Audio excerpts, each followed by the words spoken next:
Hello అండి. అందరికీ నమస్కారం. శ్రీ విశ్వవసు నామ సంవత్సరం ఉత్తరాయణం వసంత ఋతువు వైశాఖ మాసం కృష్ణపక్షం దశమి. ఈరోజు గురువారం. ఈరోజు అత్యంత విశేషమైనటువంటి రోజు హనుమాన్ జయంతి. ఈరోజు అన్ని ప్రాంతాలలో కూడా ఈరోజు హనుమద్ వ్రతాన్ని ఆచరిస్తూ ఉంటారు. ఆంజనేయ స్వామి విజయోత్సవం వేరు, ఆంజనేయ స్వామి జన్మించిన రోజు, ఆంజనేయ స్వామి అంజనీ పుత్రుడిగా జన్మించిన రోజు వేరు. తర్వాత ఆంజనేయ స్వామికి చిరంజీవి యోగాన్ని ఇచ్చిన రోజు వేరు. దేవతలందరూ కలిసి ఆంజనేయ స్వామికి మరో జీవం పోశారు. ఇంతకు ముందు మనం ఆచరించింది ఈరోజు అంజనీ పుత్రుడు జన్మించిన రోజు, శ్రీరాముల వారు చిరంజీవిగా ఆశీర్వాదం చేసిన రోజు ఇదొకటి. అందుకే సంవత్సరంలో 3 సార్లు ఒక్కొక్క ప్రాంతం వారు ఒక్కొక్క విధంగా ఆచరిస్తూ ఉంటారు. అయితే ఈరోజు అందరూ కూడా హనుమత్ జయంతి అంటే ఆంజనేయ స్వామి జన్మించిన రోజుగా భక్తి శ్రద్ధలతో ఓం శ్రీ ఆంజనేయాయ నమః అనే నామాన్ని జపించాలి. కాబట్టి మంత్రబలంలో భాగంగా ఓం శ్రీ ఆంజనేయాయ నమః, ఓం శ్రీ ఆంజనేయాయ నమః, ఓం శ్రీ ఆంజనేయాయ నమః అనే నామాన్ని అందరూ కూడా జపించాలి. మీకు ఎన్నిసార్లు వీలైతే అన్నిసార్లు హనుమాన్ చాలీసా, అలాగే ఆంజనేయ స్వామి దండకం లేదా పవమాన సూక్తం పారాయణం చేసుకోండి. ఈరోజు ఇలా ఆచరించడం వలన హనుమంతుడు శక్తి ప్రకృతిలో విపరీతంగా ఉంటుంది.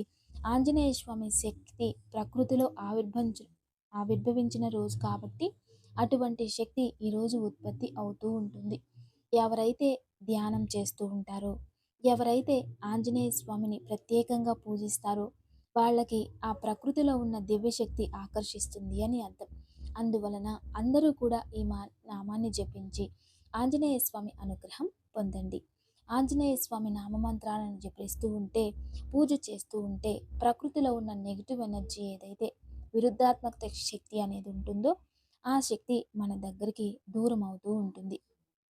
మరియు ఏదైతే దుష్టశక్తుల ప్రభావం మనిషిని క్షోభిస్తూ ఉంటుందో వాటి నుండి రక్షణ కూడా లభిస్తుంది. అంత గొప్ప శక్తి ఆంజనేయ స్వామికి ఉంటుంది. ఆ నామమే అంత శక్తి. అందుకే భూత ప్రేత ఎలాంటి దోషాలు ఉన్నా ఆంజనేయ స్వామి నామమంత్రంతో ఆ దోషాన్ని దూరం చేస్తూ ఉంటారు. ఈరోజు ఆంజనేయ స్వామిని విశేషంగా పూజించడం వలన మనలో ఉన్న చెడు ఆలోచనలు, చెడు శక్తి దూరం అవుతుంది. హనుమంతుడు అష్టసిద్ధిదాయకుడు. అతనిలో అన్ని శక్తులు ఉంటాయి. అంజనీ పుత్రుడు, వాయుపుత్రుడు, శివాంశ సంభూతుడు, ఇన్ని విశేషమైన శక్తులు వాయుపుత్రునిలో ఉంటాయి. అంజనీ పుత్రుడు అని కూడా అంటూ ఉంటాం. శివాంశుడు అంటే సాక్షాత్ పరమేశ్వరుల రూపమే. అయితే పవమాన సూక్తంలో చాలా విశేషంగా వర్ణన లభిస్తుంది. ఆంజనేయ స్వామి చాలా అద్భుతమైన శక్తి. అది పవమాన సూక్తం. కానీ ఎప్పుడైనా ఇళ్లల్లో హోమం, యజ్ఞయాగాదులు చేసినప్పుడు దేవాలయంలో ఆచరించే సమయంలో ఈ పవమాన సూక్త హోమాన్ని ఆచరించడం అత్యంత లాభదాయకం, అత్యంత విశేషం. ఇక ఈరోజు మంచి మాట. చాలామంది ఆలోచిస్తూ ఉంటారు, నాకే ఎందుకు ఈ కష్టాలు, నాకే ఎందుకు ఇటువంటి బాధలు, నాకే ఎందుకు ఇంత పరీక్ష. అయితే నిజంగా ఒక సత్యాన్ని గ్రహించాలి. జీవితంలో అన్నీ అతనికి ఉన్నాయి అంటే అవన్నీ అతన్ని అనుభవించడానికి ఆయుష్ ఉండదు. అంటే అతనికి ఇక్కడ ఏ పని లేదు. జీవితంలో ప్రతి కర్మం వెనుక కర్మఫలం ఉంటుంది. ప్రతి ఆనందం వెనుక పుణ్యఫలం అనేది ఉంటుంది. ప్రతి విజయం వెనుక సాహసం, ధైర్యం ఉంటుంది. అలా మీ కష్టాలు రావడానికి కూడా దాని వెనుక ఏదో కర్మ అనేది ఉంటుంది. సంచిత కర్మ అంటే జన్మ జన్మాంతరాల నుండి వచ్చేది సంచిత కర్మ. పూర్వార్జిత కర్మ అంటే వెనుక జన్మ నుండి వచ్చినది పూర్వార్జిత కర్మ. ఆ జన్మతః అంటే ఈ జన్మలో ప్రారబ్ధ కర్మాన్ని ఆ జన్మని కూడా అంటాం. ప్రారబ్ధ కర్మము అంటే ఈ జన్మలో వచ్చిన కర్మ. సంచిత కర్మ వల్ల రోగాలు, అపవాదులు, అవమానాలు, కష్టాలు ప్రాప్తిస్తూ ఉంటాయి. పూర్వార్జిత కర్మకి తగినట్లుగా విధి, పూర్వార్జిత కర్మానికి తగినట్లుగా భార్య, పిల్లలు, కుటుంబం ప్రాప్తిస్తూ ఉంటుంది. ప్రారబ్ధ కర్మాన్ని బట్టి అతని జీవితంలో అతని ఎదుగుదల కనబడుతూ ఉంటుంది. ఉదయం నుండి సాయంత్రం వరకు కష్టపడితే అతనికి ఎంత ప్రతిఫలం రావాలో అంత ప్రతిఫలం ప్రాప్తిస్తుంది. ఒకవేళ నిత్యం పనిచేసే కూలి అనుకుందాం. ఎవరైనా వాళ్ళు చేసే పనిలో అది ప్రాప్తిస్తుంది. సంచిత కర్మ వల్ల ఆ డబ్బు వచ్చినా కూడా దాన్ని దేనికి ఉపయోగిస్తావు అనేది డిసైడ్ చేస్తుంది. ఈ పూర్వార్జిత కర్మఫలం వలన నువ్వు ఎంత కష్టపడ్డావు, ఎంత డబ్బులొచ్చింది, దాన్ని నువ్వు ఎంత జీర్ణం చేసుకోవచ్చు అనేది అనుభవిస్తాం. ఎంత ఉందో ఇందులో అందుకే జాతక చక్రంలో గమనించినప్పుడు ఇవన్నీ గమనించి మనం పరిష్కారాలు చేసుకోవాలి. ఆ పరిష్కారాల వల్ల వాళ్ళు బయటపడతారు సమస్య నుండి. లేకపోతే ఖచ్చితంగా అక్కడ ఏ సమస్యని మార్చలేరు. కొన్ని సందర్భాలలో వచ్చే కష్టాలని మనం ఇక్కడ పరిష్కరించినా అది ఇంకొక జన్మకు పోస్ట్ పోన్ అవుతూ ఉంటుందట. దాని నుండి అనుభవించాలని తెలియజేస్తూ ఉంటారు. కొన్ని కర్మలని మనం వెతుక్కుంటూ కొన్ని కర్మలని మోసుకొస్తాం. కొన్ని కర్మల్ని ఇక్కడే సృష్టి చేసుకుంటాం. అలా కర్మలకి ఇతరులు కారణమవుతారు.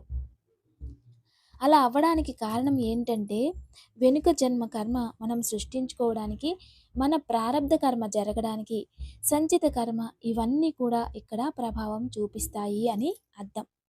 అందుకే ఎప్పుడైనా కష్టాలు వచ్చినప్పుడు భయపడకుండా నేను దీన్ని ఎదిరించగలను అనుకొని ఖచ్చితంగా సంకల్పం తీసుకుంటే ఖచ్చితంగా ఎదిరించగలరు. ఏ కష్టాన్నైనా మీరు ఇష్టపడితే ఆ కష్టం దూరం అయిపోతుంది. నాకు వద్దు అని భయపడితే అది ఇంకా భయపెడుతుంది. అందుకే ఏ పరిస్థితుల్లోనైనా ఎటువంటి సమయంలో అయినా ధైర్యం కోల్పోకుండా ఎప్పుడు కూడా ఆ సమయం మనం ఎదిరించాలి అనుకోవాలి. ఎందుకంటే ఏ సమయం కూడా పర్మనెంట్ కాదు. అది మారుతూ ఉంటుంది. నిమిషం ఎలా చేంజ్ అవుతుందో అలా చేంజ్ అవుతూ ఉంది. అందువలన ముందుగా ఏది పర్మనెంట్ కాదు అనేది తెలుసుకోవాలి. అలాగే కృతజ్ఞతతో ఉండాలి, ధైర్యంతో ఉండాలి. మీపై మీకు నమ్మకం ఉండాలి. అప్పుడు ఖచ్చితంగా మీరు తృప్తిగా బ్రతకొచ్చు. ఇక ఈరోజు ఇదే మంచి మాట. ఈరోజు పూర్వ భాద్రపద నక్షత్రం. ఈ నక్షత్రంలో ఏ ఒక పాదంలో జన్మించినా దోషం లేదు. 4 పాదాలు కూడా మంచివే. అంటే ఉత్తరా భాద్రపద మొదటి పాదం, రెండో పాదం, మూడో పాదం ఏ పాదంలో జన్మించినా అత్యంత శుభకరం అనేది జ్యోతిష శాస్త్రంలో ఉంది. నక్షత్ర దోషం లేదు. ఇక ఈరోజు తారాబలం గురించి తెలుసుకుందాం. అశ్విని, మఖ, మూల నక్షత్రం వారికి నైదన తార. ఈరోజు కాస్త అవమానాలు, అపవాదాలు, నిందలు ఇలా ఉంటాయి. మీరు కూడా కోపంగా ఉంటారు. కాస్త జాగ్రత్తగా ఉండడం మంచిది. ఇక భరణి, పుబ్బ, పూర్వాషాఢ నక్షత్రం వారికి సాధక తార. కొంచెం హుషారుగా ఉంటే ఈ రోజంతా కూడా మీ వైపే ఉంటుంది. కృతిక, ఉత్తర, ఉత్తరాషాఢ నక్షత్రం వారికి ప్రత్యక్ తార. ఈరోజు అంత శుభం కాదు. అన్నీ ఆలస్యంగా అవుతూ ఉంటాయి. దాని వలన మనస్పర్ధలు ఏర్పడుతూ ఉంటాయి. మంచి నిర్ణయాలు తీసుకోవడం చాలా మంచిది. ఆలోచించి నిర్ణయించడం చాలా మంచిది. ఇక రోహిణి, హస్త, శ్రవణ నక్షత్రం వారికి ఈరోజు క్షేమతార. ఈరోజు అత్యంత విశేషమైన రోజు. ఏ పని చేసినా అందులో గౌరవాలు ప్రాప్తిస్తాయి. మంచి పనుల్ని ఆచరించండి. ఇక మృగశిర, చిత్త, ధనిష్ట నక్షత్రం వారికి విపత్తార. ఈరోజు అయినంత వరకు జాగ్రత్త వహించడం అత్యవసరం. అయినంతగా జాగ్రత్తగా వహించడం చాలా మంచిది. ఇక ఆరుద్ర, స్వాతి, శతభిష నక్షత్రం వారికి సంపత్తార. ఆర్థికంగా అభివృద్ధి చేయడానికి, ఇన్వెస్ట్మెంట్ చేయడానికి చాలా మంచి రోజు. ఈరోజు లాభదాయకమైన రోజు. మంచి నిర్ణయాలు తీసుకోండి. ఇక పునర్వసు, విశాఖ, పూర్వ భాద్రపద వారికి జన్మతార. కాస్త ఆరోగ్యంలో వ్యత్యాసం ఉండొచ్చు. కొంచెం నీరసంగా ఉండొచ్చు. మతిమరుపు ఉండొచ్చు. జాగ్రత్తగా ఉండడం చాలా మంచిది. పుష్య, అనురాధ, ఉత్తర భాద్రపద నక్షత్రం వారికి పరమమిత్రతార. ఈరోజు చాలా విశేషమైన రోజు. అంతా మీకు ఫేవర్గా ఉంటుంది. ఉపయోగం చేసుకోండి. ఇక ఆశ్లేష, జ్యేష్ఠ, రేవతి నక్షత్రం వారికి మిత్రతార. ఈరోజు మీకు కూడా అత్యంత శుభకరమైన రోజు. ఏ పని చేసినా ఈజీగా అయిపోతుంది. అందరూ మీకు స్పందిస్తూ ఉంటారు. ప్రయత్నించండి. దివ్యమైన వాస్తు పరిహారం. చాలామంది జాతక చక్రంలో గ్రహాలు బాగుండి మంచి దశ జరుగుతూ ఉండి గోచార బలం కూడా మంచిగా ఉండి అంతర్దశ మంచిగా ఉండి సూక్ష్మాంతర్ దశ కూడా విశేషంగా ఉంటుంది. కానీ అనుకోకుండా ఇంట్లో యాక్సిడెంట్ జరగడం, అనుకోకుండా ఇంట్లో ఎవరికైనా తీరని హెల్త్ ఇష్యూ వచ్చి హాస్పిటల్కి వెళ్ళడం, ప్లేట్లెట్స్ తగ్గిపోతాయి. ఇలా ఏదో ఒక ప్రాబ్లం అయి వాళ్ళు స్వర్గస్థులు అయిపోతూ ఉంటారు. ఇలా జరిగితే మనం అపమృత్యు అనుకోవాలా, లేదంటే ఇల్లు వాస్తు బాలేదనుకోవాలా అని చాలామంది కన్ఫ్యూజన్‌లో ఉంటూ ఉంటారు. అయితే వాస్తంతా బాగానే ఉంది కదా! అయినప్పటికీ ఇలాంటి ప్రాబ్లమ్స్ ఎక్కడి నుండి వస్తున్నాయి? జాతకం బావుంది, వాస్తు బావుంది అని అనుకుంటూ సమస్యల్లో ఉంటూ ఉంటారు. అయితే కొన్ని సందర్భాలలో ఇంటి లోపలికి ప్రకృతిలో ఉన్న నెగెటివ్ ఎనర్జీ ప్రవేశం చేస్తుంది. నెగెటివ్ ఎనర్జీ ప్రవేశం చేసినప్పుడు ఇంట్లో ఎక్కడైతే నెగెటివ్ స్పాట్ ఉంటుందో అక్కడ వచ్చి అది కూర్చుంటుంది. ఆ నెగెటివ్ ఎనర్జీకి ఆహారం కావాలి కదా! అప్పుడు ఇంట్లో చెడు జరుగుతూ ఉంటుంది. అప్పుడే అది దాని కడుపు నింపుకుంటుంది.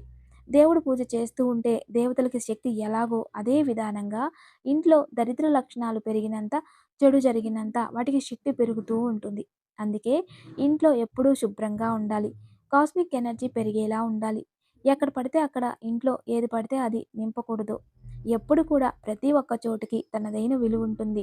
దేవుడి గది విలువుంటుంది. పడక గదికి, పడక గదికి విలువుంటుంది. వంటగదికి, హాల్‌కి ఇలా అన్నింటికి వాటివైన స్థానాలు, వాటివైన లక్షణాలు, వాటివైన శక్తి అనేది ఉంటుంది. ఏదైనా అవలక్షణం జరుగుతూ ఉంటే ఇంట్లోకి నెగెటివ్ ఎనర్జీ ప్రవేశం చేస్తుంది. అందువలన ఇటువంటి నెగెటివ్ ఎనర్జీని తగ్గించుకోవడానికి ఇంట్లో శ్రీవాస్తు యంత్రం పెట్టుకోవడం వలన ఇది హై కాస్మిక్ రిలీజ్ చేస్తూ ఉంటుంది కాబట్టి తెలియకుండానే నెగెటివ్ ఎనర్జీలు ఇంటిని ఆకర్షించకుండా కాపాడుతూ ఉంటుంది. అయితే ఈరోజు వాస్తు. ఇక దివ్య పూజ. రేపు ఏకాదశి. మనందరం కూడా రేపు విష్ణు ఆరాధన చాలా విశేషంగా చేయాలి. విష్ణువుకి ఇంట్లోనే తులసి అర్చన చేయండి. రేపు ఉదయాన్నే తులసి దళాలు అర్చన చెయ్యండి తులసి దళాలతో. దగ్గరలో ఎక్కడైనా విష్ణు ఆలయం ఉంటే తులసి మాల ఇచ్చి అక్కడ నువ్వుల నూనెతో దీపం వెలిగించి వస్తే మనకి పితృదోషాలు ఏవైనా ఉంటే వాటికి ప్రభావం తగ్గుతూ వస్తుంది. ఇంట్లోనే తులసి అర్చన చేయడం వలన ఆరోగ్యంతో పాటు ఏదైనా ప్రారబ్ధ కర్మ ఉంటే దాని ప్రభావం కూడా తగ్గిపోతుంది. అందువలన తప్పకుండా రేపు విష్ణు దర్శనం, ఇంట్లోనే విష్ణువుకి తులసి పూజ తప్పక చేయండి. ఇక ఈరోజు దివ్యమైన యోగక్షేమం.